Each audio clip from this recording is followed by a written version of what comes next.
नमस्कार दोस्तों, ocean civil service में आप लोगों का स्वागत है। आज हम लोग देखेंगे मेक आईएएस का यूपीपीसीएस टेस्ट जो हो रहा है हम लोगों का टेस्ट नंबर 3। आज टेस्ट नंबर 3 है, तो चलिए बिना देर करते हुए इसको सॉल्व करते हैं हम लोग। पहला प्रश्न दिया गया है कि निम्नलिखित कथनों पर विचार विचार कीजिए। कथन है, भारत में लोक नियोजन से संबंधित अधिकार केवल भारतीय नागरिकों को प्राप्त है। दूसरा कथन दिया गया है, भारत में विदेशी व्यक्तियों को मतदान का अधिकार प्राप्त नहीं है। विकल्प दिया गया है, केवल एक, एक और दो दोनों, केवल दो, ना तो एक ना ही दो। तो बताइए इसमें से कौन सा कथन सही है।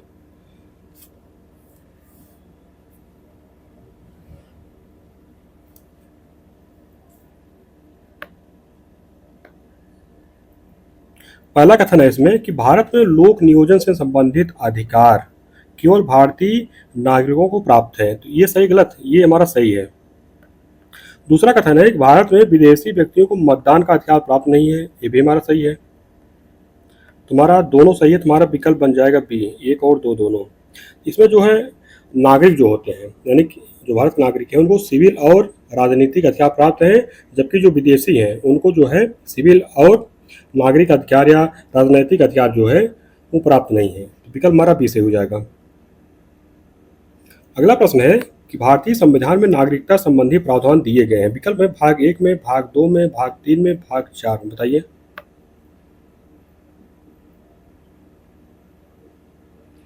तो नागरिकता संबंधी जो प्रावधान दिया गया है वो दिया गया भाग 2 में। भाग 2 में अनुच्छेद 5 से 11 तक। तो विकल्प हमारा बी से हो जाएगा। अगला प्रश्न देखेंगे। दिए गया है भारतीय संविधान के संदर्भ में निम्नलिखित में से कौन सा युग सुमेलित है। एक तरफ अनुच्छेद दिए गए, एक तरफ विषय दिए गया है। तो अनुच्छेद 5 दिए गया है कि संविधान के प्रारंभ पर नागरिकता, और अनुच्छेद 6 भारत के बाहर रहने वाले भारतीय मूल के कुछ व्यक्तियों को नागरिकता के अधिकार। विकल्प में है एक और दो दोनों, केवल दो, ना तो एक ना ही दो, केवल एक। बताइए इसमें से कौन सा सुमेलित है। पहला युग्म दिया गया है कि अनुच्छेद 5। अनुच्छेद 5 में दिए गए संविधान के प्रारंभ पर नागरिकता है, ये सुमेलित है। और जबकि अनुच्छेद 6 जो है, अनुच्छेद 6 में दिया गया है भारत के बाहर रहने वाले भारतीय मूल के कुछ व्यक्तियों के नागरिकता के अधिकार, ये सुमेलित नहीं है। भारत के बाहर रहने वाले जो भारतीय मूल के व्यक्ति हैं उनके जो नागरिकता का अधिकार का प्रावधान दिया गया है वो दिया गया है अनुच्छेद 8 में। तो केवल एक सुमेलित है, तो विकल्प हमारा बन जाएगा विकल्प डी। अगला प्रश्न देखेंगे। अगला प्रश्न दिया गया है कि भारतीय संविधान के संदर्भ में निम्नलिखित में कौन सा युग सुमेलित है। एक तरफ अनुच्छेद दिए गए, एक तरफ विषय दिए गया है। तो पहला है अनुच्छेद 7। इसमें दिए गए पाकिस्तान को प्रव्रजन करने वाले कुछ व्यक्तियों के नागरिकता के अधिकार। और दूसरा युग्म दिया गया अनुच्छेद 8 कि पाकिस्तान से भारत को प्रव्रजन करने वाले कुछ व्यक्तियों के नागरिकता के अधिकार। विकल्प दिए गए केवल एक, ना तो एक ना ही दो, एक और दो दोनों, केवल दो। बताइए इसमें से कौन सा युग्म सुमेलित है।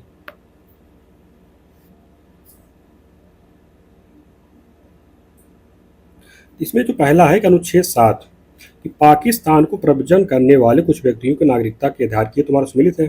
दूसरा अनुच्छेद 8 में दिया गया है पाकिस्तान से भारत को प्रव्रजन करने वाले कुछ व्यक्तियों के नागरिकता के अधिकार, ये अनुच्छेद 8 में दिया गया है। अनुच्छेद 8 में नहीं दिया गया है, ये दिया गया है अनुच्छेद 6 में। तो केवल एक हमारा जो पहला है वही सुमेलित है, विकल्प हमारा बन जाएगा ए।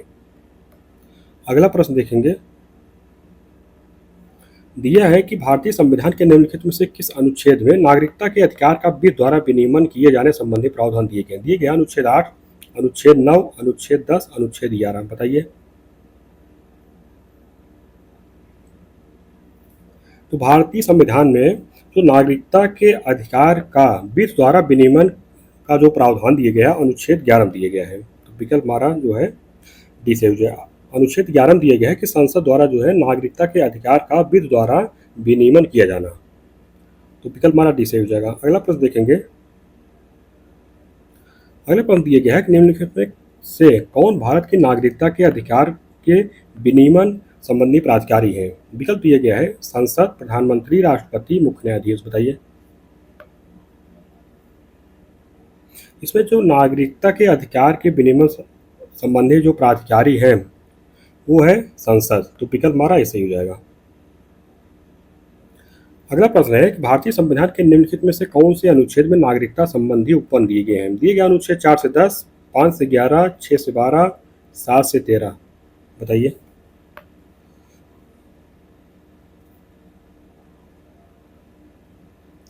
तो इसमें जो नागरिकता संबंधी उपबंध दिया गया है वो दिया गया अनुच्छेद 5 से 11 भारतीय संविधान के भाग 2 में दिया गया है। अगला प्रश्न देखेंगे, दिया है कि नागरिकता अधिनियम 1955 के अनुसार भारत की नागरिकता प्राप्ति के आधार है। दिया गया है जन्म, वंशक्रम, देशीकरण। और विकल्प दिया गया है केवल एक और दो, एक दो और तीन, दो और तीन, एक और तीन, बताइए।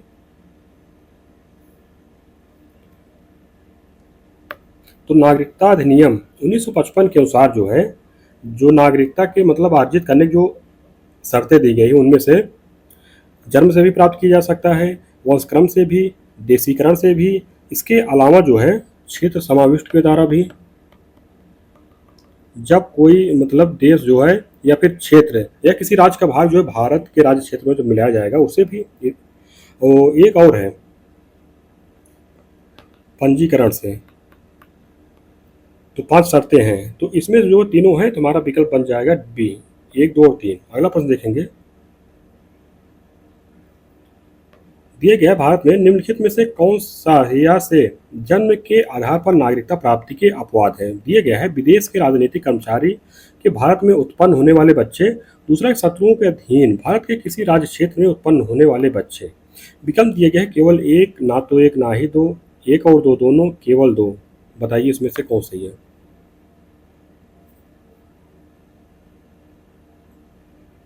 इसमें जो है कि जन्म के आधार पर नागरिकता प्राप्त के जो अपवाद हैं, जो पहला कथन है विदेश के राजनीतिक कर्मचारी के भारत में उत्पन्न होने वाले बच्चे, ये भी सही है। दूसरा, एक शत्रुओं के अधीन भारत के किसी राज्य क्षेत्र में उत्पन्न होने वाले बच्चे, ये भी सही है। अपवाद मतलब ये होता है जैसे क्या है, प्रावधान ये है कि भारत में जो जन्म लेगा वो भारत का नागरिक कहा जाएगा, लेकिन इसके अपवाद है कि विदेश के जो राजनीतिक कर्मचारी जैसे राजदूत होते हैं, अगर उनके बच्चे जो भारत में पैदा हो जाते हैं तो वो नागरिक नहीं माने जाते हैं, यानी कि वो अपवाद हैं।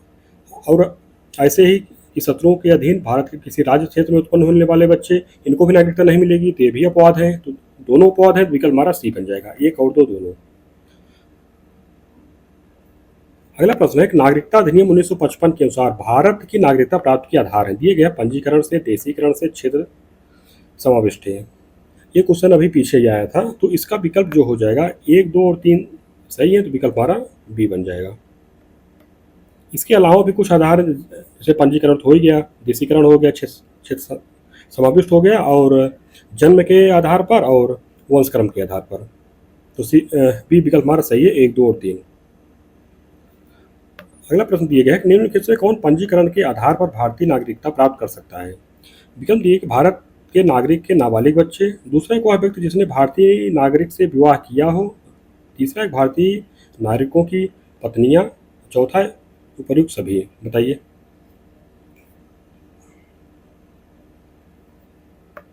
इसमें जो है पंजीकरण के आधार पर जो भारतीय नागरिकता जो प्राप्त कर सकता है उसमें भारत के नागरिक के नाबालिग बच्चे भी हैं, दूसरा कि वह व्यक्ति जिसने भारतीय नागरिक से विवाह किया है, इनको भी नागरिकता मिल सकती है, तीसरा जो है भारतीय नागरिकों की पत्नियां, इनको भी नागरिकता मिल सकती है। तुम्हारा विकल्प डी बन जाएगा, उपर्युक्त सभी।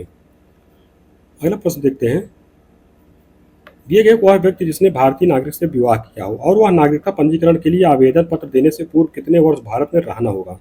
दिए गया है विकल्प में 5 वर्ष, 7 वर्ष, 11 वर्ष, 15 वर्ष, बताइए। इसमें जो प्रावधान किए गए वह व्यक्ति जिसने भारतीय नागरिक से विवाह किया हो और वह पंजीकरण के लिए आवेदन पत्र देने से पूर्व 7 वर्ष जो है भारत में रह रहा हो, तो विकल्प हमारा सही हो जाएगा बी। अगला प्रश्न देखेंगे, दिया गया है कि एक व्यक्ति देशीकरण द्वारा भारत की नागरिकता प्राप्त करने की योग्यता रखता है यदि वह, इसमें पहले वो दिए गए शर्त कि संविधान की 8वीं अनुसूची में निर्दिष्ट भाषाओं में से किसी एक का पर्याप्त ज्ञान रखता हो, और दूसरी शर्त है कि वह अच्छे चरित्र का हो। विकल्प दिया गया है ना तो एक ना ही दो, केवल दो, एक और दो दोनों, केवल एक, बताइए। तो एक व्यक्ति जो है देशीकरण द्वारा है भारत की नागरिकता जो प्राप्त करने का योग्यता है उसमें है कि संविधान की 8वीं अनुसूची में निर्दिष्ट भाषाओं में से किसी एक का पर्याप्त ज्ञान रखता हो, ये भी सही है। और दूसरा एक वह अच्छे चरित्र का है, तो ये भी सही है। दोनों सही है। तुम्हारा विकल्प हमारा सी बन जाएगा, एक और दो दोनों हो जाएगा। अगला प्रश्न देखते हैं। दिया गया है कि भारत की नागरिकता की समाप्ति के आधार हैं। पहला दिए गए नागरिकता का परित्याग, दूसरा एक दूसरे देश की नागरिकता स्वीकार करने पर, तीसरा एक विदेशी व्यक्ति से विवाह करने पर। बताइए। इसमें विकल्प है एक, दो और तीन, एक और तीन, दो और तीन, एक और दो।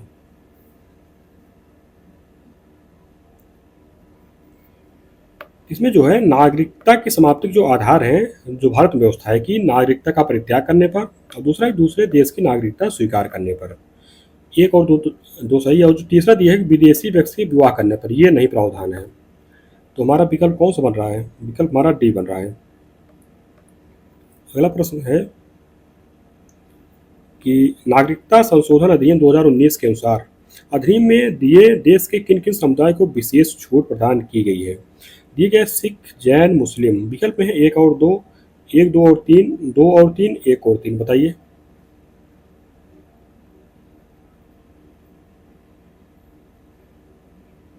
इसमें है कि नागरिकता संशोधन अधिनियम 2019 के अनुसार अधिनियम में जो मतलब जिन समुदायों को विशेष छूट प्रदान की उसमें सिख हैं, जैन हैं और कौन कौन से हैं? हिंदू भी हैं, सिख हैं, बौद्ध हैं, पारसी भी हैं और ईसाई भी हैं। तीसरा इसमें जो है मुस्लिम शामिल नहीं है। तो एक और दो हमारा सही है। तो विकल्प कौन सा बन रहा है? विकल्प हमारा ये बन रहा है। तो अगला प्रश्न देखेंगे। यह एक प्रवासी भारतीय नागरिक के संदर्भ में निम्नलिखित कथनों पर विचार कीजिए। पहला दिया कि ये किसी भी सरकारी नौकरी का अधिकार नहीं रखते हैं। दूसरा एक ये कृषि संपत्ति के मालिक हो सकते हैं। विकल्प दिया गया है ना तो एक ना ही दो, केवल एक, एक और दो दोनों, केवल दो। बताइए इसमें से कौन सही है?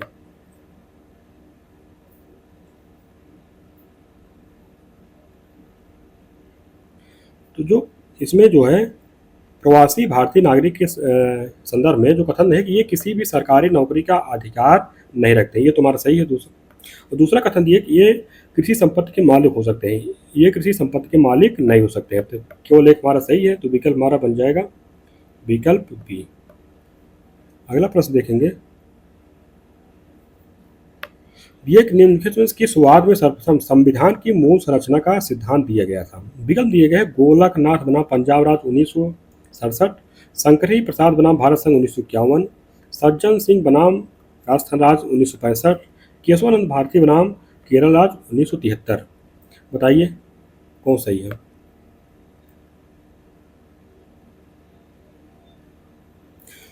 इसमें जो है कि संविधान की मूल संरचना का सिद्धांत जो दिया गया था कि वर्ष 1973 में केशवानंद भारती बनाम केरल केरल राज्य के वाद में दिया गया। तुम्हारा विकल्प जो है डी सही है।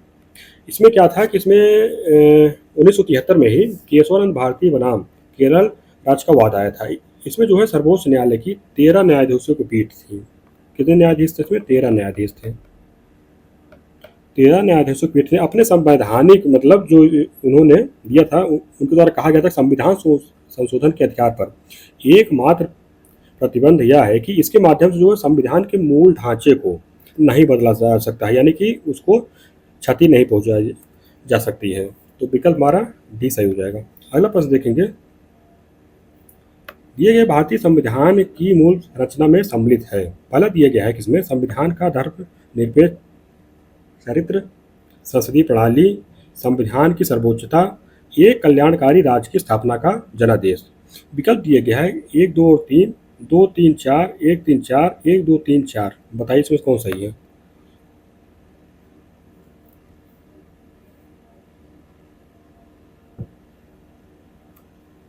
इसमें जो है भारतीय संविधान की मूल संरचना में जो शामिल किए गए हैं उसमें संविधान का धर्मनिरपेक्ष चरित्र भी है, संसदीय प्रणाली भी है, संविधान की सर्वोच्चता भी है, एक कल्याणकारी राज्य की स्थापना का जनादेश भी है। तो चारों है। तुम्हारा विकल्प जो है डी बन जाएगा।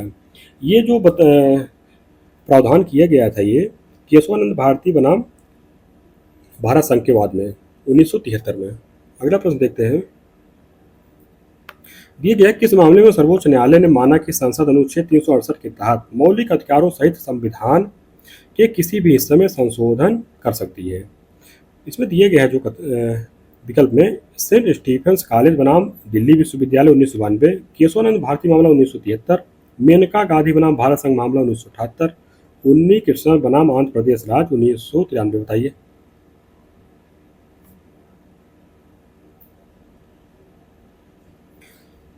इसमें जो है कि संसद अनुच्छेद 368 के तहत मौलिक अधिकारों सहित संविधान के किसी भी हिस्से में संशोधन कर सकती है।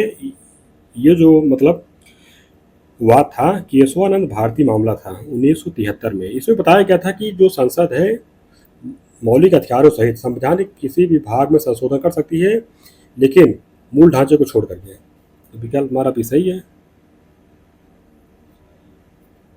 अगला प्रश्न दिया गया केशवानंद भारती वाद में निम्नलिखित में से किस तत्व का संविधान की मूल संरचना में नहीं जोड़ा गया। दिए गया है स्वतंत्रता और व्यक्ति की गरिमा, विधायिका कार्यपालिका और न्यायपालिका के बीच शक्तियों का पृथक्करण, न्यायिक समीक्षा, संविधान की सर्वोच्चता। बताइए इसमें से कौन सा विकल्प सही है।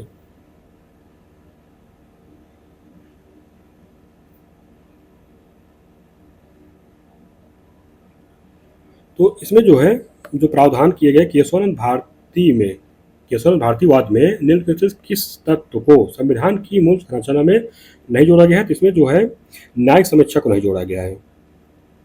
विकल्प हमारा सी सही हो जाएगा। अगला प्रश्न देखते हैं।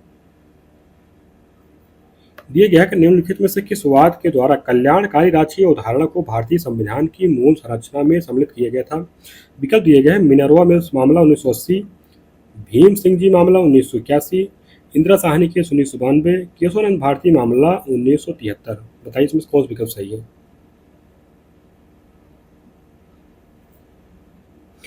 इसमें जो दिया गया है प्रश्न में कि निम्नलिखित में से किस वाद के द्वारा कल्याणकारी राज्य की अवधारणा को भारतीय संविधान की मूल संरचना में सम्मिलित किया गया था, वो वाद था भीम सिंह जी मामला 1981 का। तो विकल्प हमारा बी सही हो जाएगा। अगला प्रश्न देखते हैं। दिया है कि प्रसिद्ध केशवानंद भारती बनाम केरल राज्य वाद में कितने न्यायाधीशों की पीठ ने निर्णय दिया है। विकल्प में है 7, 9, 13, 15। बताइए।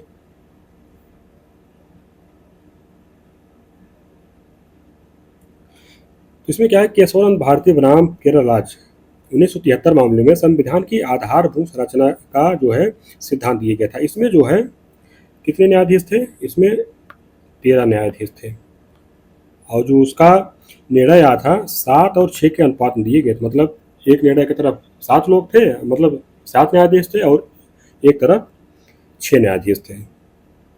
तो विकल्प हमारा कौन सा है सही है। विकल्प हमारा सी सही है, 13 न्यायाधीश थे। अगला प्रश्न है भारतीय संविधान की आधारभूत संरचना की सूची में सम्मिलित है। पहले दिए गए संपर्क लोकतांत्रिक गणराज्य, संसदीय प्रणाली, स्वतंत्र और निष्पक्ष चुनाव, कल्याणकारी राज्य। विकल्प दिए हैं 1 और 2, 1, 2, 3 और 4, 1, 2 और 3, 2 और 3। बताइए इसमें से कौन सही है। तो इसमें दिए गए भारतीय संविधान की आधारभूत संरचना की सूची में कौन कौन सम्मिलित है। तो इसमें जो सम्मिलित है संपर्क लोकतांत्रिक गणराज्य पहला है, दूसरा संसदीय प्रणाली ये भी शामिल है, तीसरा एक स्वतंत्र और निष्पक्ष चुनाव ये भी शामिल है, चौथा है कल्याणकारी राज्य ये भी शामिल है। तो 1, 2, 3, 4 सही है हमारा। तो विकल्प हमारा बी सही हो जाएगा। अगला प्रश्न है दिए गया है कि नीचे 2 वक्तव्य दिए गए हैं, एक कथन ए और दूसरा कारण आर है। कथन दिए गए स्वतंत्रता के शुरुआती वर्षों में सर्वोच्च न्यायालय द्वारा शंकरी प्रसाद वाद और सज्जन सिंह वाद जैसे मामलों में निर्णय देते हुए संसद को संविधान में संशोधन करने की पूर्ण शक्ति प्रदान की गई थी। कारण दिए गए संभवतः स्वतंत्रता के बाद शुरुआती वर्षों में सर्वोच्च न्यायालय ने तत्कालीन राजनीतिक नेतृत्व पर विश्वास जताया, क्योंकि उसमें प्रमुख स्वतंत्रता सेनानी संसद सदस्यों के रूप में सेवा कर रहे थे। विकल्प दिए गए ए तथा आर दोनों सही हैं, किंतु आर ए का सही स्पष्टीकरण नहीं है। बीम दिया गया है कि ए तथा आर दोनों सही है, ए का सही स्पष्टीकरण आर है।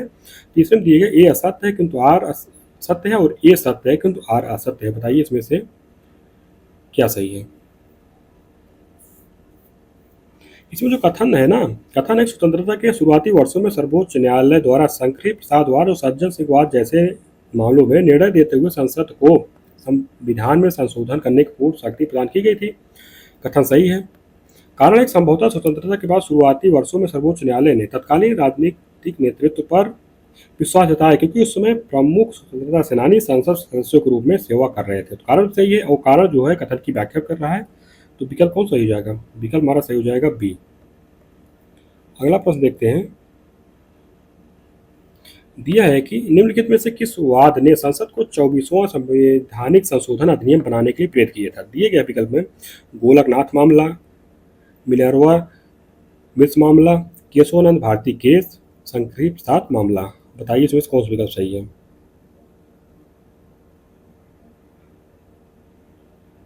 इसमें जो प्रावधान है कि संसद ने वर्ष 1971 में 24वां संविधान संशोधन अधिनियम बनाया, जिसने संसद को संशोधनों के माध्यम से मौलिक अधिकारों को संशोधित करने में सक्षम बना दिया था। और जो है इसी परिप्रेक्ष्य में जो है संविधान में संशोधन करने की संसद की शक्ति से संबंधित जो था गोलकनाथ मामला था। और ये कब आया था?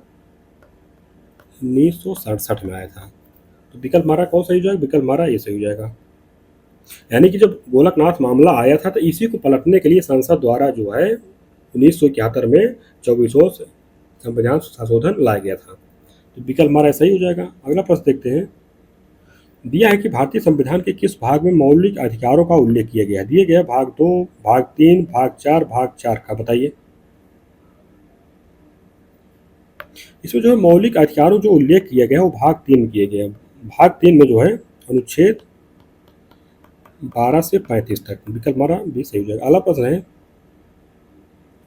दिए गया है कि भारतीय संविधान का अनुच्छेद 12 भाग 3 के प्रयोजन के लिए राज्य की परिभाषा सम्मिलित करता है। दिए गए है केंद्र सरकार, राज्य विधानमंडल, गैर संवैधानिक प्राधिकरण। कूट में दिए गए केवल 1 और 2, 1, 2 और 3, केवल 2 और 3, केवल 1 और 3। बताइए।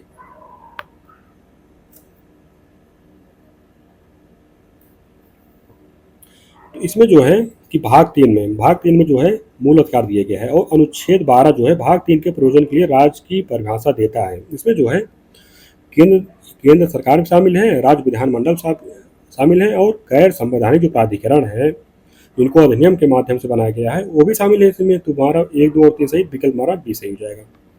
अगला प्रश्न देखते हैं। दिए गया कि निम्नलिखित में से कौन सा अनुच्छेद उच्चतम न्यायालय को न्यायिक समीक्षा की शक्ति प्रदान करता है? विकल्प दिए गए कथन में कि अनुच्छेद 13, अनुच्छेद 32, अनुच्छेद 51। कूट में दिए गए केवल 1 और 2, 2 और 3, 1, 2 और 3, केवल 1 और 3। बताइए।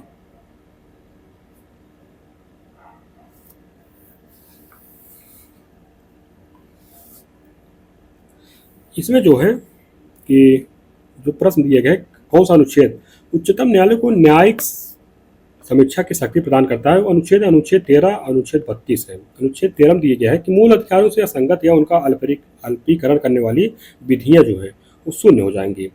और अनुच्छेद 32 जो है उच्चतम न्यायालय के लिए है और इसी प्रकार जो है ना हाई कोर्ट के लिए यानी कि उच्च न्यायालय के लिए अनुच्छेद 226 का भी प्रावधान है। तो अनुच्छेद 32 के अंतर्गत जो है न्यायालय को शक्ति प्राप्त है कि वो जो है विधि के द्वारा जो है मूल अधिकारों का उल्लंघन होने पर वे उसे गैर संवैधानिक घोषित कर देंगे। और अनुच्छेद 51 क्या दिया गया है? अनुच्छेद 51 दिया गया है कि जो अंतर्राष्ट्रीय शांति और सुरक्षा को बढ़ावा देने के लिए है। 1 और 2 हमारा सही है तो विकल्प हमारा ये बन जाएगा। अगला प्रश्न देखते हैं। दिए गया है कि निम्नलिखित कथनों पर विचार कीजिए। पहला कथन है भारत के राज्य क्षेत्र में किसी व्यक्ति को चाहे वह भारतीय नागरिक हो या विदेशी विधि के समक्ष समता से वंचित नहीं किया जा सकता है। दूसरा कथन है विधि के समक्ष समता से आशय किसी भी व्यक्ति के पक्ष में विशिष्ट विशेषाधिकारों की अनुपस्थिति है। तो इसमें बताना कौन सही है? विकल्प दिए गए ना तो 1 ना ही 2, केवल 2, 1 और 2 दोनों, केवल 1। बताइए।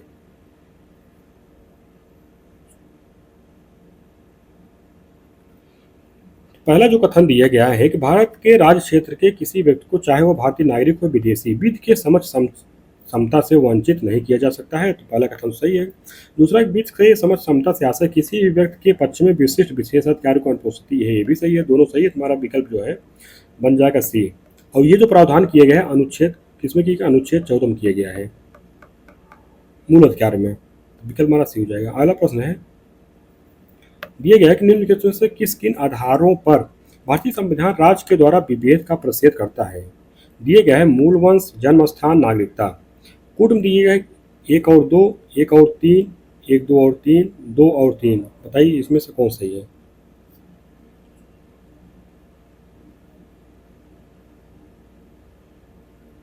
इसमें जो है प्रश्न दिया गया है कि किन आधारों पर भारतीय संविधान राज्य के द्वारा विभेद का प्रतिषेध करता है।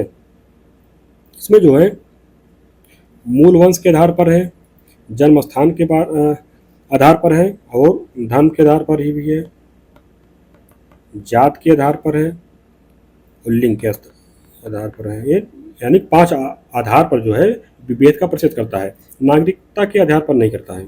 तो एक और दो हमारा सही है, तो विकल्प हमारा बन जाएगा। अगला प्रश्न है, दिए गए कि भारतीय संविधान के संदर्भ में निम्नलिखित में से कौन सा युग सुमेलित है। एक तरफ अनुच्छेद दिए गए, एक तरफ विषय दिए गए हैं। तो अनुच्छेद 16(1) दिए गए है कि नियोजन संबंधित विषयों में अवसर की समता। दूसरा एक अनुच्छेद 16(3) नियोजन के संबंध में विभेद से प्रतिषेध। तीसरा एक अनुच्छेद 16(4) का नियुक्ति के लिए आरक्षण की व्यवस्था। और चौथा दी गई उपर्युक्त सभी। बताइए इसमें से कौन सा सुमेलित है।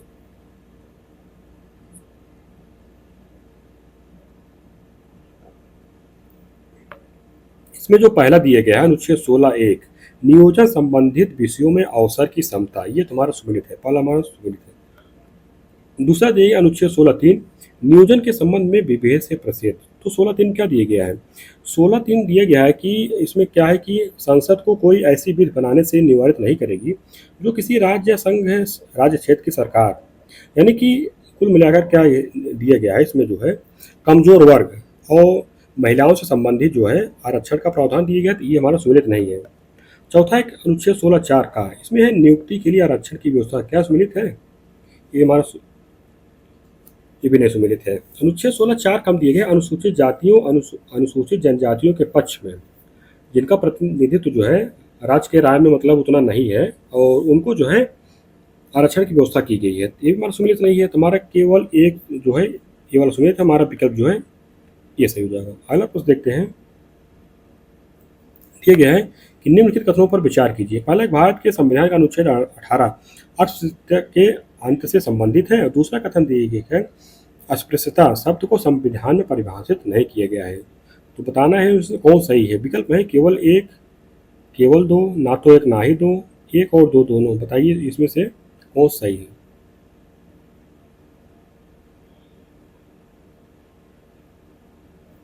पहला दिया गया है भारतीय संविधान का अनुच्छेद 18 अस्पृश्यता के अंत से संबंधित है, नहीं है, ये अनुच्छेद 17 से संबंधित है। तो पहला हमारा नहीं सही, वाला गलत है। दूसरा अस्पृश्यता शब्द को संविधान में परिभाषित नहीं की गई, ये सही है, केवल दो सही है, तुम्हारा विकल्प बी बन जाएगा। अगला प्रश्न देखते हैं, दिया गया है कि निम्नलिखित में कथनों पर विचार कीजिए। कथन है भारत के संविधान का अनुच्छेद 18 उपाधियों के अंत से संबंधित है। दूसरा कि इसके अनुसार राज्य, सेना या विद्या संबंधी सम्मान के अतिरिक्त कोई अन्य उपाधि प्रदान नहीं करेगा। इसमें बताना कौन सा सही है। विकल्प है केवल एक, ना तो एक ना ही दो, एक और दो दोनों, केवल दो। बताइए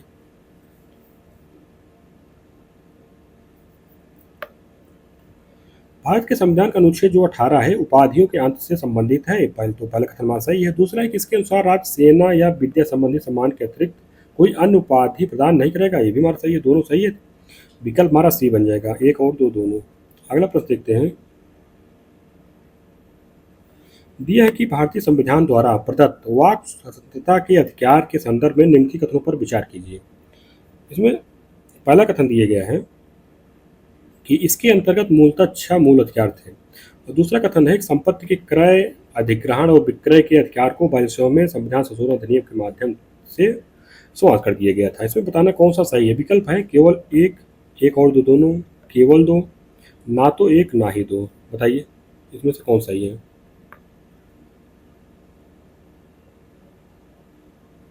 पहला कथन है कि इसके अंतर्गत जो है यानी कि वाक स्वतंत्रता के अंतर्गत कि मूलतः 6 मूल अधिकार थे, 6 नहीं थे, 7 से। और 7वां जो अधिकार था कौन सा था, संपत्ति की क्रय, अधिग्रहण और विक्रय का अधिकार था। तो पहला तुम्हारा गलत है। और दूसरा एक संपत्ति के क्रय, अधिग्रहण और विक्रय के अधिकार को 22वें संविधान संशोधन अधिनियम के माध्यम से समाप्त कर दिया गया था। सही गलत, गलत है, बालिकाओं से संविधान संशोधन से नहीं, चौवालियाओं से। तो दूसरा भी गलत है। हमारा विकल्प कौन सा? विकल्प हमारा डी बन जाएगा, ना तो एक ना ही दो। अगला प्रश्न देते हैं। दिया है कि उच्चतम न्यायालय ने वाक एवं अभिव्यक्ति की स्वतंत्रता में निम्नलिखित को सम्मिलित किया है। पहला कि व्यावसायिक विज्ञापन की स्वतंत्रता दिया गया है। दूसरा दिया है सरकारी गतिविधियों की सूचना का अधिकार। तीसरा एक हड़ताल का अधिकार। तो पूर्ण दिए गया है एक, दो और तीन, केवल दो और तीन, केवल एक और तीन, केवल एक और दो। बताइए इसमें से कौन सा शामिल है?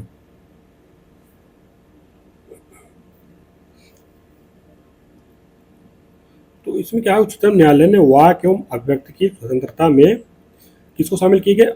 इसका जो प्रावधान किया गया अनुच्छेद 19 एक एम किया गया है, तो इसके अंतर्गत शामिल है व्यावसायिक विज्ञापन की स्वतंत्रता शामिल है। ये तुम्हारा सही है। दूसरा एक सरकारी गतिविधियों की सूचना का अधिकार, ये भी शामिल है। तीसरा एक हड़ताल का अधिकार, हड़ताल का अधिकार शामिल नहीं भैया। तो एक और दो हमारा सही है, तो विकल्प हमारा बन जाएगा, विकल्प डी हो जाएगा। अगला प्रश्न देखते हैं। दिया है कि निम्नलिखित में से वाक एवं अभिव्यक्ति की स्वतंत्रता पर प्रतिबंध का आधार नहीं है। विकल्प में है न्यायालय की अवमानना। दूसरा एक विदेशी राज्यों से मित्रोत संबंध। तीसरा एक नैतिकता की स्थापना। डी दी किया है उपरोक्त में से कोई नहीं। बताइए।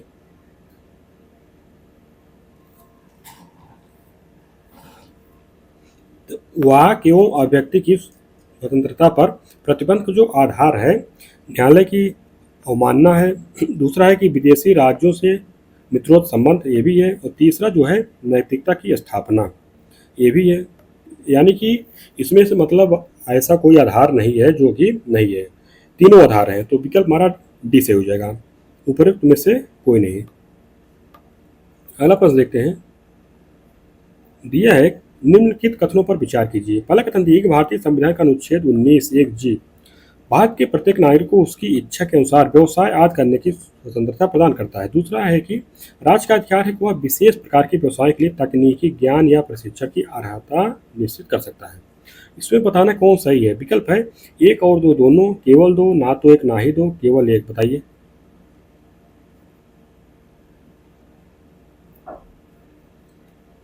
तो इसमें जो दिया है कि भारतीय संविधान का अनुच्छेद 19 एक जी भारत के प्रत्येक नागरिक को उसकी इच्छा के अनुसार व्यवसाय आदि करने की स्वतंत्रता प्रदान करता है, सही है। दूसरा एक राज्य का अधिकार है कि वह विशेष प्रकार के व्यवसाय के लिए तकनीकी ज्ञान या प्रशिक्षण की अर्हता निश्चित कर सकता है, ये भी सही है। तो दोनों कथन सही है, तो हमारा विकल्प ए बन जाएगा। अगला प्रश्न है। दिया भारतीय संविधान के अनुच्छेद 358 के अनुसार अनुच्छेद 19 स्वतः निलंबित हो जाता है यदि आपातकाल का आधार है वह आक्रमण, वित्तीय अस्थिरता, राज्यों में संवैधानिक तंत्र की विफलता। कूट दिया गया केवल एक, केवल दो, केवल एक और तीन, एक, दो और तीन। बताइए इसमें से कौन सा सही है। इसमें जो दिए गए अनुच्छेद 358 के अनुसार अनुच्छेद 19 जो है स्वतः निलंबित हो जाता है यदि आपातकाल का जो आधार है वह आक्रमण है। दूसरा वित्तीय स्थिरता, ये नहीं है। तीसरा राज्यों में संवैधानिक तंत्र की विफलता, ये भी नहीं है। तो हमारा एक सही है, केवल एक। विकल्प हमारा बन जाएगा ए, केवल एक। अगला प्रश्न है। दिए गए भारतीय संविधान के संदर्भ में निम्नलिखित में से कौन सा युग्म सुमेलित है। एक तरफ अनुच्छेद दिए गए, एक तरफ संबंधित उपबंध दिए गए हैं। पहला एक अनुच्छेद 20 एक दोहरे दंड से संरक्षण। दूसरा एक अनुच्छेद 20 दो भूतलक्षी दांडिक विधियों से संरक्षण। तीसरा एक अनुच्छेद 20 तीन अपने विरुद्ध गवाही देने से संरक्षण। कूट दिया गया केवल एक, केवल दो, केवल तीन, एक, दो और तीन। बताइए इसमें से कौन सा सुमेलित है।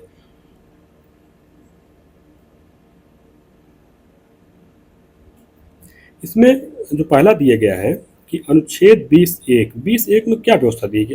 अनुच्छेद 20 एक दिया गया है भूतलक्षी दांडिक विधियों से संरक्षण दिया गया है। ये हमारा इससे जाकर मिल जाएगा, तो ये हमारा सुमेलित नहीं है। अनुच्छेद 20 दुम क्या गया, अनुच्छेद 20 दुम दिए गया है दोहरे दंड से संरक्षण, तो इससे सुमेलित है, यानी कि ये भी नहीं सुमेलित है। तीसरा एक अनुच्छेद 20 दिए गए अपने विरुद्ध गवाही देने से संरक्षण, ये हमारा सुमेलित है।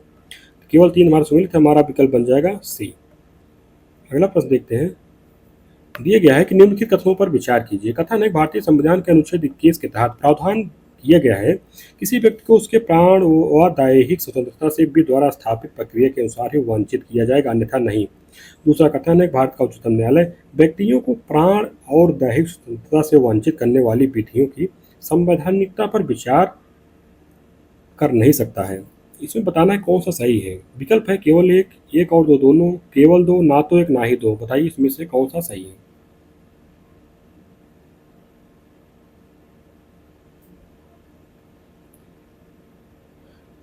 इसमें जो प्रश्न दिया गया है, पहला कथन है कि भारतीय संविधान के अनुच्छेद 21 के तहत प्रावधान किया गया है किसी व्यक्ति को उसके प्राण व दैहिक स्वतंत्रता से विधि द्वारा स्थापित प्रक्रिया के अनुसार ही वंचित किया जाएगा, अन्यथा नहीं।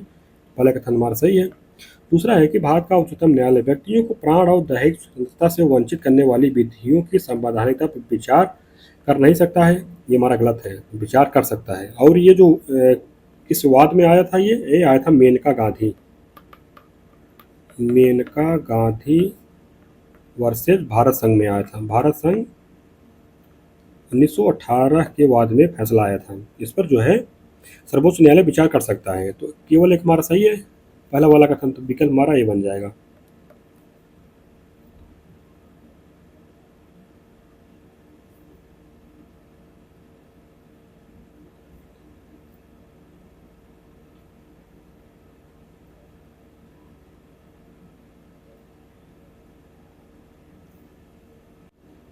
अगला पंक्ति ये गया है, उच्चतम न्यायालय के अनुसार भारतीय संविधान के अनुच्छेद 21 की व्याख्या में समाविष्ट किया गया है। पहला, सूचना का अधिकार, एकांतता का अधिकार। तीसरा है नीति का अधिकार। पूर्ण दिए गए केवल एक और दो, एक और तीन, दो और तीन, एक दो और तीन। बताइए।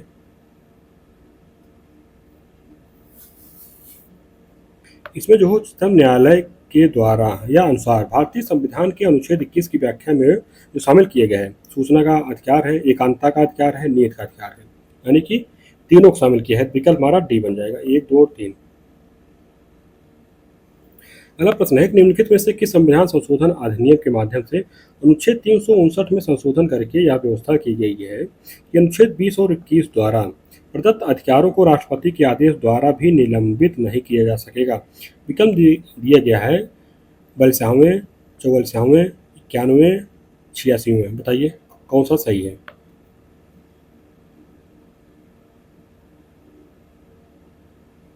इसमें जो है कि 44वां संविधान संशोधन अधिनियम जो है 1978 के द्वारा है। 44वें संविधान संशोधन 1978 के माध्यम से अनुच्छेद 359 में संशोधन करके यह व्यवस्था की गई है कि अनुच्छेद 20 और 21 द्वारा प्रदत्त अधिकारों को राष्ट्रपति के आदेश के द्वारा भी निलंबित नहीं किया जा सकेगा। विकल्प हमारा भी सही हो जाएगा। अगला प्रश्न है कि निम्नलिखित में से किस संविधान संशोधन अधिनियम के माध्यम से भारतीय संविधान में अनुच्छेद 21A जोड़ा गया है। दिए गए विकल्प में 42वें, 44वें, 91 और 86वें। बताइए। इसमें जो है भारतीय संविधान में अनुच्छेद 21A जोड़ा गया है वो 86वें संविधान संशोधन के द्वारा। ये कब आया था? 2002 में आया था। विकल्प हमारा डी सही हो जाएगा। और वो ये मतलब इसमें प्रावधान किया गया है कि 6 से 14 वर्ष तक की उम्र के बच्चों को निःशुल्क एवं अनिवार्य शिक्षा दी जाएगी। अगला प्रश्न है कि भारतीय संविधान के अनुसार निम्नलिखित में से कौन सा मौलिक अधिकार है। कथन दिया गया है कि किसी गिरफ्तार किए गए व्यक्ति को उसकी गिरफ्तारी के कारणों को जानने का अधिकार। दूसरा, गिरफ्तार किए गए व्यक्ति को वकील से सलाह लेने तथा अपने बचाव के लिए प्रबंध करने का अधिकार। पूर्ण दिए गए ना तो एक ना ही दो, केवल एक, एक और दो दोनों, केवल दो। बताइए। इसमें जो भारतीय संविधान के जो मौलिक अधिकार है कि गिरफ्तार किए गए व्यक्ति को उसकी गिरफ्तारी के कारणों को जानने का अधिकार, ये तो हमारा सही है। दूसरा, गिरफ्तार किए व्यक्ति को वकील से सलाह लेने और अपने बचाव के लिए प्रबंध करने का अधिकार, ये भी हमारा सही है। तो विकल्प हमारा बन जाएगा सी, ये हो जाएगा। और ये जो व्यवस्था की गई है अनुच्छेद 22 में किया गया है, अनुच्छेद 22 में किया गया है। तो विकल्प हमारा सी हो जाएगा। अगला प्रश्न है, निवारक निरोध के संदर्भ में निम्नलिखित कथनों पर विचार कीजिए। कथन दिया गया है, इसका उद्देश्य किसी व्यक्ति को पिछले अपराध के लिए दंडित करना है। दूसरा है कि भारतीय संविधान का या भारतीय संविधान इस संदर्भ में मौन है। तो बताना है कौन सा कथन सही है। विकल्प है एक और दो दोनों, केवल दो, ना तो एक ना ही दो, केवल एक। बताइए।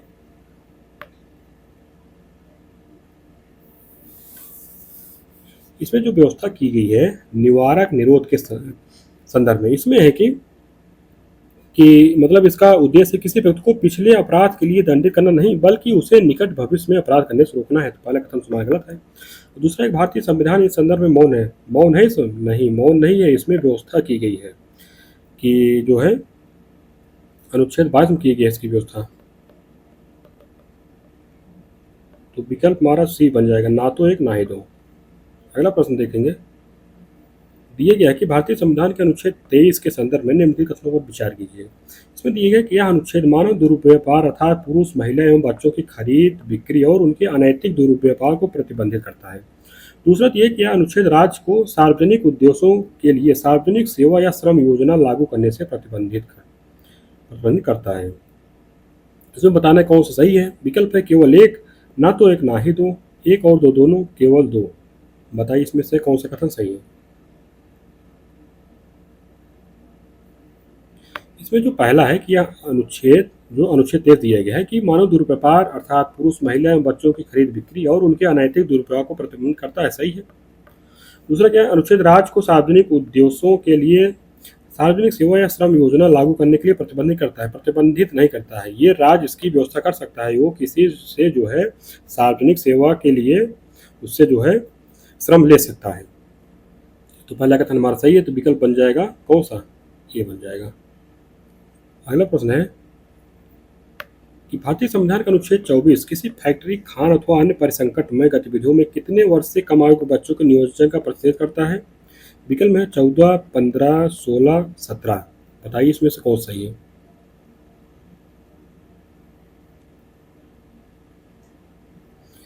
तो इसमें क्या है कि अनुच्छेद 24 में जो है जो प्रावधान किया गया है कि किसी फैक्ट्री, खान अथवा अन्य परिसंकटमय गतिविधियों में 14 वर्ष से कम, कितने 14 वर्ष से कम आयु के बच्चों के नियोजन पर प्रतिषेध करता है। विकल्प हमारा ए हो जाएगा।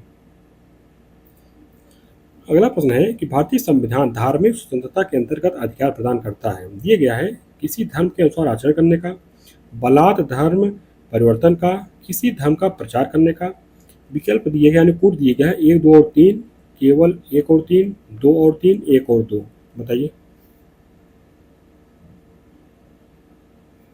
इसमें जो है भारतीय संविधान जो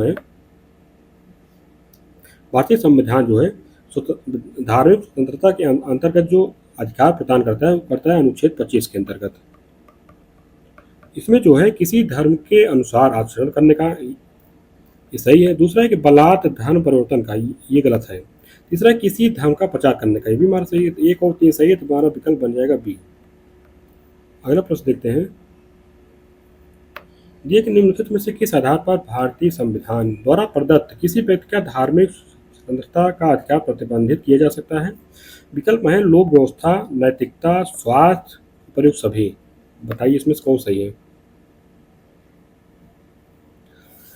इसमें क्या है ना कि भारतीय संविधान का अनुच्छेद 25 जो है अंतःकरण की स्वतंत्रता और धर्म की अबाध रूप से मानने, आचरण करने और प्रचार करने की स्वतंत्रता प्रदान करता है। और इसमें जो है कि जो धार्मिक स्वतंत्रता का जो अधिकार है उसको जो प्रतिबंधित किया जाता है वो लोक व्यवस्था के आधार पर, नैतिकता के आधार पर और स्वास्थ्य के आधार पर, यानी कि सभी के आधार पर। तो विकल्प हमारा डी सही हो जाएगा। विकल्प हमारा डी सही है।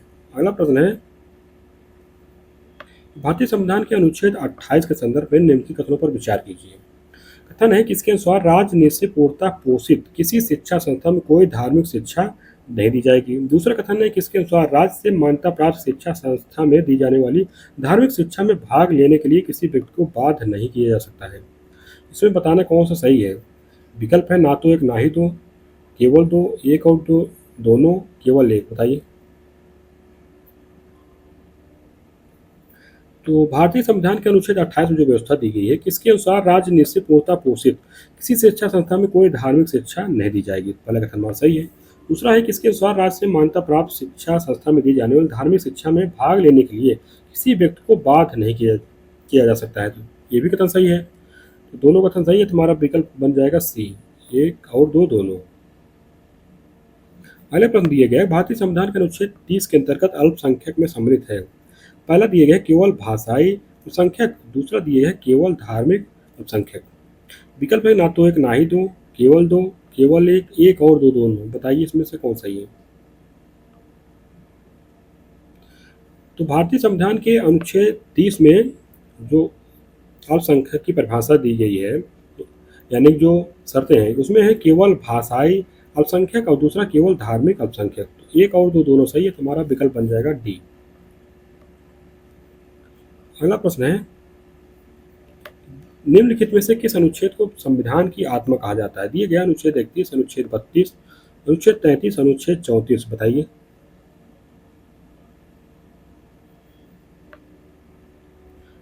तो संविधान की आत्मा, इसकी व्यवस्था कहाँ की गई? इसकी व्यवस्था की गई है भाग 3 में, भाग 3 मूलाधिकार में। और इसके लिए जो अनुच्छेद है अनुच्छेद 32 है, अनुच्छेद 32 किया गया है। और अनुच्छेद जो 32 में दिए गया है मतलब वो सुप्रीम कोर्ट के लिए है, तो हाई कोर्ट के लिए कौन सा है? अनुच्छेद 226 दिए गए हैं। तो विकल्प हमारा बी सही हो जाएगा, अनुच्छेद 32। अगला प्रश्न है, दिया गया है कि निम्नलिखित में से किस रीट का अर्थ है सशरीर प्रस्तुत किया जाए? विकल्प दिए गए अधिकार परीक्षा, बंदी प्रत्यक्षीकरण, परमादेश, उत्प्रेषण, बताइए।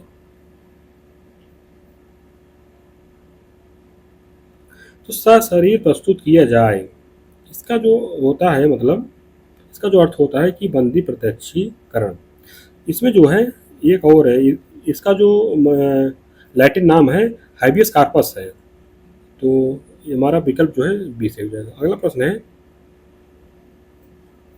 कि उच्चतम न्यायालय द्वारा परमादेश रिट जारी की जा सकती है। दिए गया है अधीनस्थ न्यायालयों के विरुद्ध, दूसरा है संविदात्मक दायित्व को लागू करने के लिए के विरुद्ध, तीसरा है सार्वजनिक संस्थाओं के विरुद्ध। कूट दिए गया है केवल 2 और 3, 1 और 3, 1 2 और 3, 1 और 2, बताइए। इसमें जो है उच्चतम न्यायालय द्वारा परमादेश रिट जो जारी की जाती है वो अधीनस्थ न्यायालयों के विरुद्ध जारी की जाती है और संविदात्मक दायित्वों को लागू करने के विरुद्ध नहीं जारी की जाती है। तो दूसरा कथन हमारा गलत हो जाएगा। तीसरा है कि सार्वजनिक संस्थाओं के विरुद्ध, ये भी हमारा सही है, इनके विरुद्ध भी जारी की जाती है। तो 1 और 3 सही है, तुम्हारा विकल्प बन जाएगा बी। अगला प्रश्न है, दिया गया है कि उच्चतम न्यायालय द्वारा प्रतिषेध रिट जारी की जा सकती है। पहला कथन दिए गए अर्ध न्यायिक प्राधिकरणों के विरुद्ध, सार्वजनिक निकायों के विरुद्ध और विधायी निकायों के विरुद्ध। तो कूट दिए गए केवल 1, केवल 2, 2 और 3, 1 2 और 3, बताइए इसमें कौन सही है?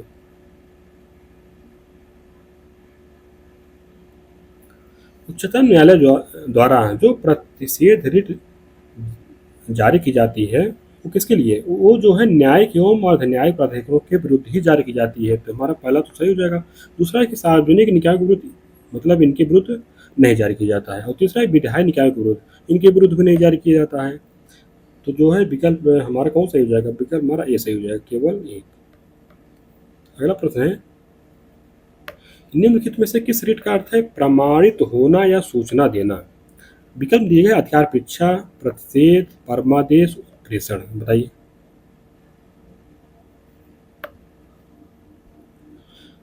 जो प्रमाणित होना या सूचना देना का ये जो है किस रीट का अर्थ है? उत्प्रेषण का। तो विकल्प हमारा जो है डी सही हो जाएगा। अगला प्रश्न है, यदि किसी व्यक्ति द्वारा अवैधानिक रूप से कोई सार्वजनिक पद ग्रहण किया जाता है तो इस स्थिति में न्यायालय निम्नलिखित में से कौन सी रिट जारी करता है? विकल्प है अधिकार परीक्षा, प्रतिषेध, परमादेश, उत्प्रेषण, बताइए। इसमें जो है जो रिट जारी की जाती है इसमें अधिकार परीक्षा की। तो अधिकार परीक्षा के तहत जो है उच्चतम न्यायालय या उच्च न्यायालय जो है द्वारा तब जारी की जाती है जब किसी व्यक्ति द्वारा अवैधानिक रूप से कोई सार्वजनिक पद ग्रहण किया जाता है। तो इसमें क्या है कि न्यायालय इस रिट द्वारा जो है संबंधित व्यक्ति को पद छोड़ने का आदेश दे सकता है। तो विकल्प हमारा सही हो जाएगा। अगला प्रश्न है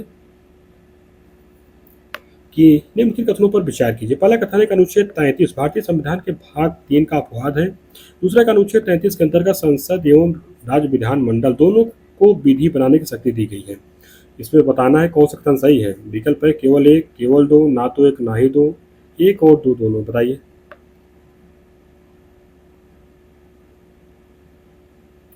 इसमें है कि अनुच्छेद 33 जो है भाग 3 द्वारा प्रदत्त अधिकारों का बलों आदि को लागू होने में रूपांतरण करने की जो है संसद की शक्ति है। पहला कथन तुम्हारा सही है। यानी कि जो भाग 3 द्वारा जो है मूल अधिकार की व्यवस्था की गई है सभी नागरिकों के लिए की गई है। लेकिन भाग 3 में जो अनुच्छेद 33 दिए गया है, ये जो सशस्त्र बल दिए गए हैं, यानी कि जो अर्धसैनिक बल हैं, इन सबके मूल अधिकारों को जो है छेदित किया गया है। तो पहला कथन हमारा सही है। दूसरा एक अनुच्छेद 33 के अंतर्गत संसद एवं राज्य विधानमंडल दोनों को विधि बनाने की शक्ति दी गई है, ये तो गलत है, सिर्फ संसद को शक्ति दी गई है। तुम्हारा एक सही है, तो विकल्प हमारा ए बन जाएगा। अगला प्रश्न है, निम्नलिखित में से कौन सा मूल अधिकार केवल भारतीय नागरिकों को प्राप्त है? दिए गए अनुच्छेद 15, अनुच्छेद 22, अनुच्छेद 29। पूर्ण दिए गए 1, 2 और 3, 1 और 3, 2 और 3, 1 और 2। बताइए।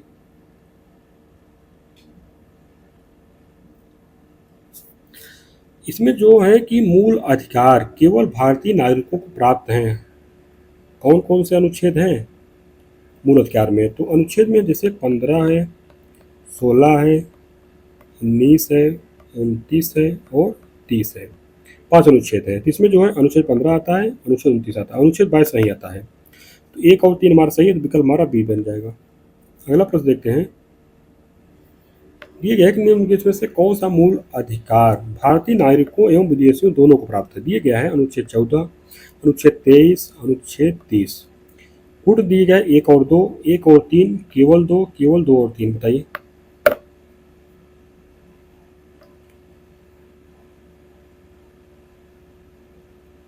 इसमें जो है कि भारतीय नागरिकों एवं विदेशियों को जो प्राप्त मूल अधिकार हैं, कौन कौन से हैं?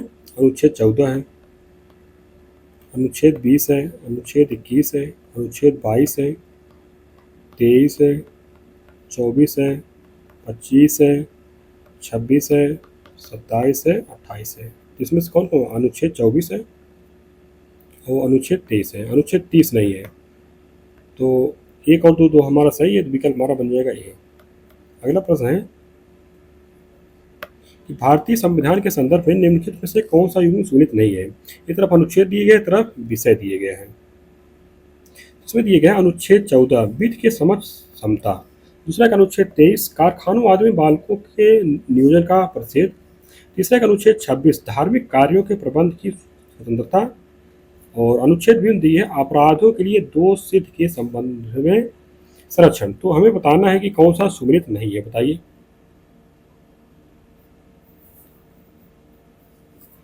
इसमें जो पहला है अनुच्छेद 14 वित्त के समझ समता तुम्हारा सुमिलित है।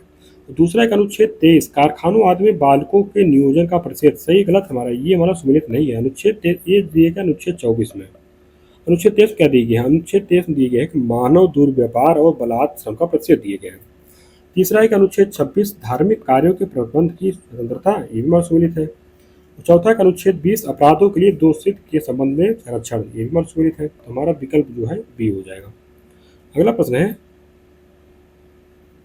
कि मौलिक अधिकार के रूप में निजता का अधिकार में निहित है। विकल्प दिए गए स्वतंत्रता का अधिकार, दूसरा है जीवन और व्यक्तिगत स्वतंत्रता का अधिकार, समानता का अधिकार, शोषण के खिलाफ अधिकार। तो बताइए कौन सा सही है?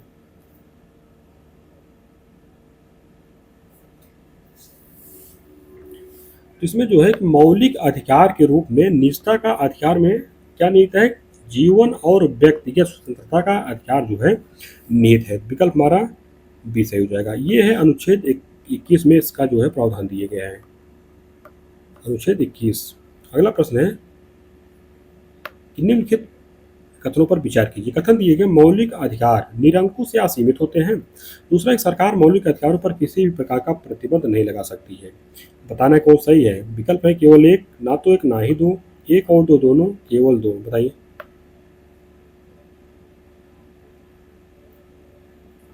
इसमें है कि मौलिक अधिकार निरंकुश या असीमित होते हैं। सही गलत है? ये हमारा गलत है, निरंकुश या असीमित नहीं होते हैं।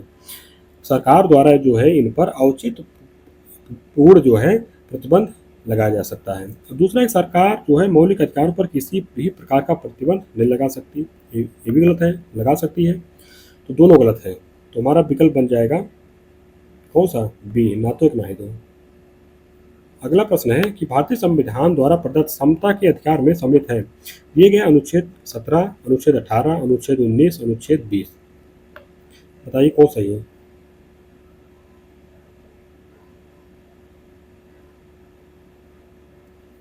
विकल्प में है केवल एक और दो, एक दो और तीन, दो तीन और चार, तीन और चार, बताइए। तो समता के अधिकार जो व्यवस्था दी गई है अनुच्छेद 14 से 18 तक दिए गया है। अनुच्छेद 14 से 18 तक प्रावधान दिए गया है, तो इसमें जो है अनुच्छेद 17 भी आता है, अनुच्छेद 18, अनुच्छेद 19-20 नहीं आता है। तो विकल्प हमारा कौन सही, विकल्प हमारा ये सही हो जाएगा, केवल एक और दो। तो अगला प्रश्न है, दिया गया है कि निम्नलिखित में से कौन सा मूल अधिकार के केवल भारतीय नागरिकों को प्राप्त है। दिए गया है वित्त के समक्ष समता, दूसरा है धर्म, मूल, वंश, जात, लिंग या जन्म स्थान के आधार पर विभेद का प्रतिषेध, तीसरा एक लोक नियोजन के विषय में अवसर की समता। विकल्प दिए गया है यानी कोट, एक और दो, दो और तीन, एक दो और तीन, केवल दो, बताइए। तो जो है मूल अधिकार केवल जो भारतीय नागरिकों को प्राप्त है, अभी हम लोगों ने देखा पीछे अनुच्छेद 15, 16, 19, 29, 30, इसमें कौन कौन सा आता है। इसमें आता है धर्म, मूल, वंश, जात, लिंग या जन्म के स्थान पर विभेद का प्रतिषेध, ये तो शामिल है। दूसरा एक लोक नियोजन के विषय में अवसर की क्षमता, ये भी शामिल है, यानी कि 15 और 16। जबकि विधि के समक्ष ये अनुच्छेद 14 में आता है, ये शामिल नहीं है। तो दो और तीन शामिल है, विकल्प हमारा बी बन जाएगा। अगला प्रश्न देखते हैं, दिए गया है इसमें कि एक अपकथन ए दिया गया है और कारण आर दिए गए। कथन दिए गए भारतीय संविधान में राज्यों के परिसंघ के स्थान पर राज्यों के संघ वाक्यांश को रखा गया है, यानी कि यूनियन ऑफ स्टेट का। कारण है कि भारतीय संघ राज्यों के बीच किसी समझौते का परिणाम नहीं है और राज्यों को संघ से पृथक होने का कोई अधिकार नहीं है। विकल्प में है कि ए तथा आर दोनों सही हैं किंतु आर एक का सही स्पष्टीकरण नहीं है। बी है कि ए असत्य है किंतु आर सत्य है। तीसरा विकल्प है कि ए तथा आर दोनों सही हैं, ए का सही स्पष्टीकरण आर है। चौथा कि ए सत्य है किंतु आर असत्य है। बताइए इसमें कौन सही है। तो इसमें जो व्यवस्था है कि भारतीय संविधान का अनुच्छेद 1 जो है वो इंडिया यानी भारत को राज्यों के संघ के रूप में परिभाषित करता है। तो जो पहला कथन दिए गए, पहला कथन है कि भारतीय संविधान में राज्यों के परिसंघ के स्थान पर राज्यों के संघ वाक्यांश रखा गया है, सही है कथन। कारण भारतीय संघ राज्यों के बीच किसी समझौते का परिणाम नहीं है, राज्यों को संघ से पृथक होने का कोई अधिकार नहीं, ये तो कारण सही है। कारण जो है कथन की व्याख्या भी कर रहा है, विकल्प हमारा सी सही हो जाएगा। अगला प्रश्न है, दिए गए कि नीचे दो वक्तव्य दिए गए, एक कथन और दूसरा कारण दिए गए हैं। कथन में भारतीय संविधान में वर्णित भारत का राज्य क्षेत्र भारत संघ की तुलना में एक व्यापक अभिव्यक्ति है। कारण में भारत के राज्य क्षेत्र में न केवल राज्य बल्कि केंद्र शासित प्रदेश और अन्य क्षेत्र भी शामिल हैं जिन्हें भारत द्वारा अधिकृत किया जा सकता है। विकल्प दिए गए ये सही है परंतु आर गलत है। दूसरे में ए तथा आर दोनों सही हैं, आर ए का सही स्पष्टीकरण यानी व्याख्या है। तीसरे में दिया गया कि ये गलत है परंतु आर सही है। चौथे में ए तथा आर दोनों सही है परंतु आर ए का सही व्याख्या नहीं है। बताइए इसमें कौन सही है। इसमें कथन दिए कि भारतीय संविधान में वर्णित भारत का राज्य क्षेत्र भारत संघ की तुलना में एक व्यापक अभिव्यक्ति है, कथन सही है। कारण भारत के राज्य क्षेत्र में न केवल राज्य बल्कि केंद्र शासित प्रदेश और अन्य क्षेत्र भी शामिल हैं जिन्हें भारत द्वारा अधिकृत किया जा सकता है। कारण कारण सही है और कारण जो है कथन की व्याख्या भी कर रहा है। विकल्प हमारा बन जाएगा कौन सा, विकल्प हमारा बी बन जाएगा। अगला प्रश्न है कि 86वें संविधान संशोधन 2002 ने भारतीय संविधान में के निम्नलिखित में किन किन प्रावधानों को प्रभावित किया था। दिए गया है मौलिक अधिकार पहला है, दूसरा एक राज्य के नीति निर्देशक तत्व, तीसरा एक मौलिक कर्तव्य। कोर्ट में है एक, दो और तीन, केवल दो, केवल एक और दो, केवल दो और तीन, बताइए।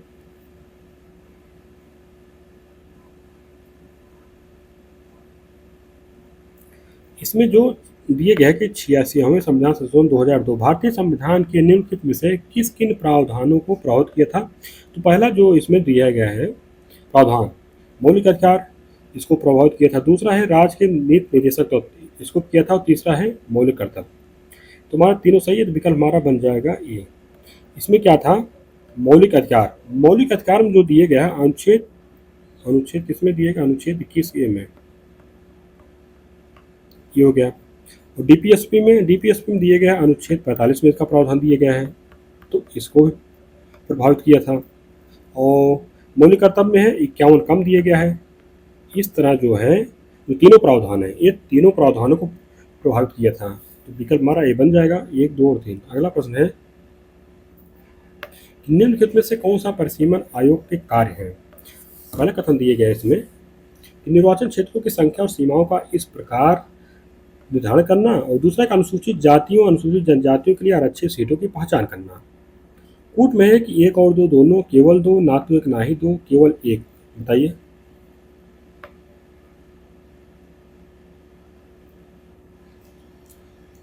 तो जो है इसमें है कि परिसीमन आयोग का जो कार्य है कि निर्वाचन क्षेत्रों की संख्या और सीमाओं का इस प्रकार निर्धारण करना है, तो पहला कथन सही है। दूसरा एक अनुसूचित जातियों और अनुसूचित जनजातियों के लिए आरक्षित सीटों की पहचान करना, ये भी हमारा सही है। दोनों सही है, तुम्हारा विकल्प जो है ये बन जाएगा।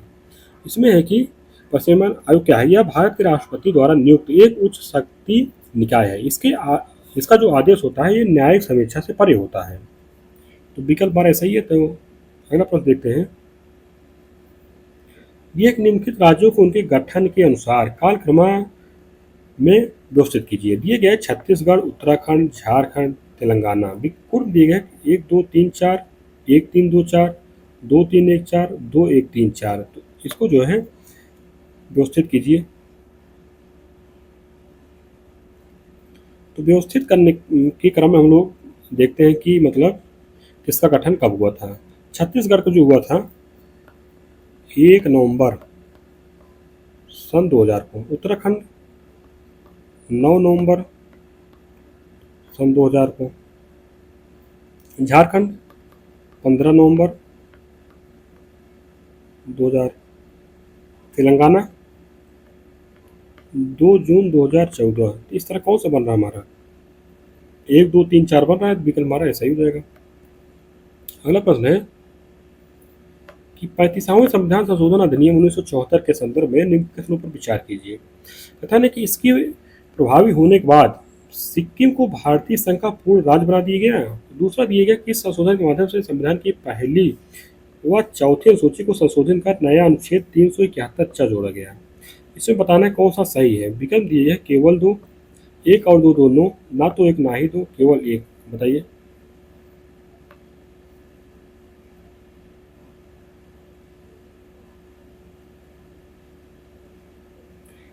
इसमें देखा जाए जो व्यवस्था की गई 35वें संविधान संशोधन अधिनियम 1974 के द्वारा है, सिक्किम को भारतीय संघ का जो है पूर्ण राज्य का दर्जा दिया गया था, नहीं दिया गया, नहीं दिया गया था। पूर्ण राज्य नहीं बनाया गया था इसके द्वारा जो बनाया गया था संबद्ध राज्य बनाया गया था, जो है संबद्ध राज्य बनाया गया था। और पूर्ण राज्य कब बनाया गया था, पूर्ण राज्य बनाया गया था जो है 36वें संविधान संशोधन में। पहले कथन हमारा गलत है। दूसरा है कि इस संशोधन के माध्यम से संविधान की पहली व चौथी अनुसूची को संशोधित कर नया अनुच्छेद 371 जोड़ा गया था, नहीं जोड़ा गया था।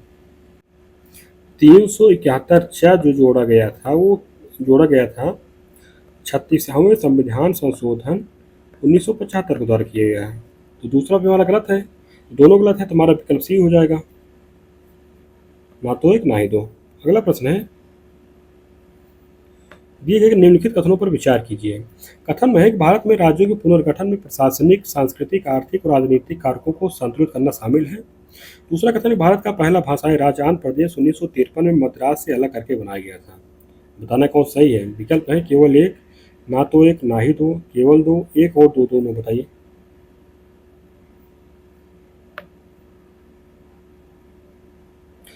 पहला इसमें भारत के राज्यों के पुनर्गठन में प्रशासनिक, सांस्कृतिक, आर्थिक और राजनीतिक कारकों को संतुलित करना शामिल है, तो पहला कथन हमारा सही है। दूसरा भारत का पहला भाषाई राज्य आंध्र प्रदेश 1953 में मद्रास से अलग करके बनाया गया था।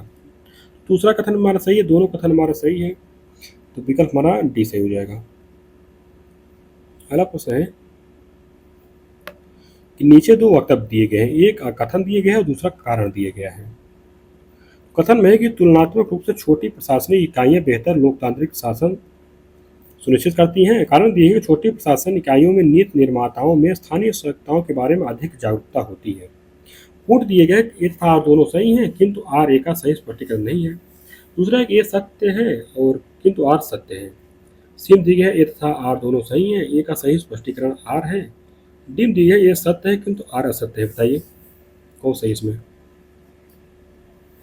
तो पहला कथन इसमें जो दिए गए कथन में, तुलनात्मक रूप से छोटी प्रशासनिक इकाइयां बेहतर लोकतांत्रिक शासन सुनिश्चित करती हैं, तो सही है कथन।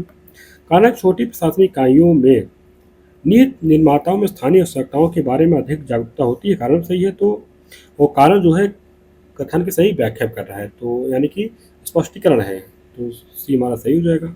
अगला प्रश्न है कि निम्न के कथनों पर विचार कीजिए। कथन दिए कि भारतीय संविधान के अनुच्छेद 2 और 3 के अंतर्गत किए गए कोई भी परिवर्तन अनुच्छेद 368 के तहत संशोधन माना जाता है। और दूसरा है भारतीय संविधान का अनुच्छेद 3 नए राज्यों का प्रवेश या स्थापना का उपबंध करता है। तो इसमें बताना कौन सा सही है? केवल एक, ना तो एक ना ही दो, एक और दो दोनों, केवल दो। बताइए इसमें से कौन सही है?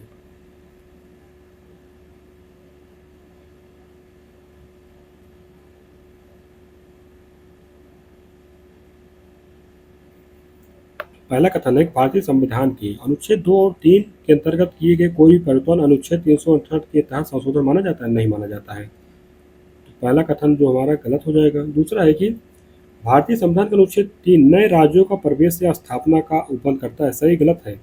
ये भी हमारा गलत है। गलत इसलिए है कि जो इसका प्रावधान अनुच्छेद 3 नहीं दिए गया, अनुच्छेद 2 में दिए गए हैं। अनुच्छेद 2 में, ये भी गलत है। दोनों गलत है तो हमारा विकल्प जो है कौन सा बन रहा है? विकल्प हमारा बी बन रहा है, ना तो एक ना ही दो। अगला प्रश्न है कि निम्न भारतीय संविधान के अनुच्छेद 2 में संसद को यह शक्ति दी गई है कि, पहला कथन है कि वह ऐसे राज्यों को भारतीय संघ में शामिल कर सकती है जो पहले से अस्तित्व में है। दूसरा है कि वह उन राज्यों को भी स्थापित कर सकती है जो पहले अस्तित्व में नहीं थे। कूट में है केवल दो, ना तो एक ना ही दो, केवल एक, एक और दो दोनों। बताइए इसमें से कौन सही है? इसमें जो दिया गया है कि भारतीय संविधान के अनुच्छेद 2 में संसद को शक्ति दी गई, क्या है कि वह ऐसे राज्यों को भारतीय संघ में शामिल कर सकती है जो पहले से अस्तित्व में है। सही है। दूसरा वह उन राज्यों को भी स्थापित कर सकती है जो पहले अस्तित्व में नहीं थी। ये भी हमारा सही है। तो दोनों हमारा सही है, तो विकल्प हमारा बन जाएगा डी। और ये व्यवस्था जो दी गई है अनुच्छेद 2 में दिए गए हैं, भारतीय संविधान के अनुच्छेद 2 में। इस तरह से हम लोगों का जो मेक आई एस का यूपीपीसीएस टेस्ट है, टेस्ट नंबर 3 समाप्त होता है। इसको आप लोग रिवीजन करते रहिए।